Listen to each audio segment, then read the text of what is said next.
امریکی صدر Donald Trump نے ایران جنگ کے خاتمے اور جنگ بندی کی کوششوں کے دوران بڑا یو ٹرن لے لیا۔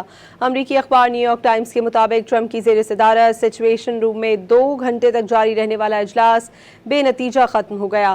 صدر ٹرمپ ایران جنگ کے خاتمے کا حتمی فیصلہ نہ کر سکے۔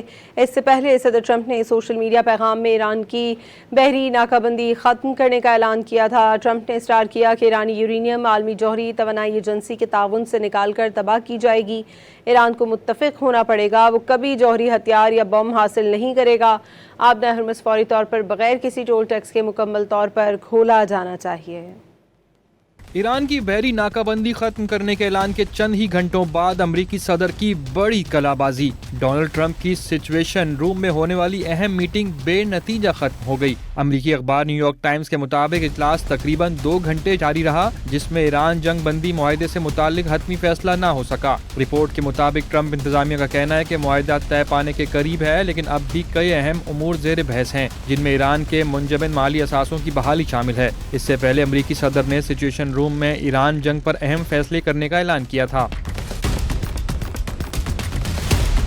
ٹروتھ سوشل پر جاری بیان میں امریکی صدر نے اعلان کیا تھا کہ وہ ایران کی ناکہ بندی ختم کر رہے ہیں۔ ایران کو فوری طور پر آبنہ ہرمز کو کھولنا ہوگا، جہازوں سے کسی قسم کا ٹول نہیں لینا چاہیے۔ ایران کو متفق ہونا ہوگا کہ وہ کبھی جوہری ہتھیار نہیں بنائے گا۔ ہرمز میں اگر کوئی بارودی سرنگ رہ گئی ہے اسے ختم کرنا ہوگا۔ ٹرمپ نے دعویٰ کیا کہ ان کی بحریہ پہلے ہی متعدد بارودی سرنگوں کو دھماکے سے اڑا چکی ہے۔ ناکہ بندی کی وجہ سے پھنسے جہاز آبنہ ہرمز سے نکل سکتے ہیں۔ صدر ٹرمپ نے دعویٰ کیا تھا کہ ایران کے ساتھ کم اہمیت کے حامل معاملات پر اتفاق ہو چکا ہے۔ امریکی وزیر دفاع نے واضح کیا کہ ایران کے ساتھ کوئی بھی ڈیل اچھی ڈیل ہوگی۔ ضرورت پڑنے پر ایران پر حملے دوبارہ شروع کرنے کی مکمل صلاحیت رکھتے ہیں۔ امریکہ کے پاس ہتھیاروں کے وافر ذخائر موجود ہیں۔ سنگاپور میں سیکیورٹی کانفرنس سے خطاب کرتے ہوئے واضح کیا کہ ایران جوہری ہتھیار حاصل نہیں کر سکتا۔ دوسری جانب امریکی وزیر خزانہ نے کہا کہ ایران پر عائد پابندیوں میں کسی بھی قسم کی نرمی مرحلہ وار اور بتدریج کی جائے گی۔ ایران کی معاشی ناکہ بندی کے دوران اب تک $1 ارب مالیت کے کرپٹو کرنسی اثاثے ضبط کیے جا چکے ہیں۔ اسکاٹ بیسنٹ نے عمان کی جانب سے آبنہ ہرمز پر ٹیکس نہ لگانے کی یقین دہانی کا بھی دعویٰ کیا۔